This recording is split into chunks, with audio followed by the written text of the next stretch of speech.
Фотограф Олег Малай обеспокоен тем, что пленкам, на которых запечатлены события становления Гагаузии, более 30 лет. В его коллекции есть и фото, отснятые его отцом Александром Малай более 100 лет назад. Они до сих пор не оцифрованы, хранятся в чемоданах, их качество день ото дня ухудшается, фото теряют и свою актуальность. Чтобы их оцифровать, необходимы немалые финансовые средства, подчеркнул активист становления Гагаузии, фотограф Олег Малай. Один только кадр, чтобы отсканировать. В общем, себестоимость будет где-то в пределах 50 лей.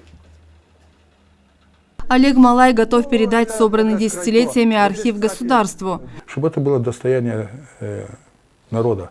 Человек, чтобы пришел, допустим, он занимается историей, ему нужен какой-то там материал, он готовит какой-то материал. Он пришел, сканер, принтер там в этом музее. Не надо сейчас стеллажи, не нужны вот эти чемоданы, все, это уже прошло. Сейчас другой век. Он пришел, выбрал себе, что нужно. Вот тебе, пожалуйста. Заплатил там копейку на самоокупаемость, понимаете? Платить за свет, за все. Но это было бы здорово. Есть и помещение, все есть. Просто, чтобы власти обратили внимание, потому что я с вот этими чемоданами хожу уже 35 лет. Они тяжелые, забитые бумагами. Это я уже не знаю. Я хотел, честно говоря, уже сжечь. Это оригиналы, кстати. В архиве Олега Малай хранится более 500 тысяч пленок, которые необходимо оцифровать. Полина Барбова, Татьяна Ставилова, Влад Табачук, Ирина Резунец, ГРТ Новости.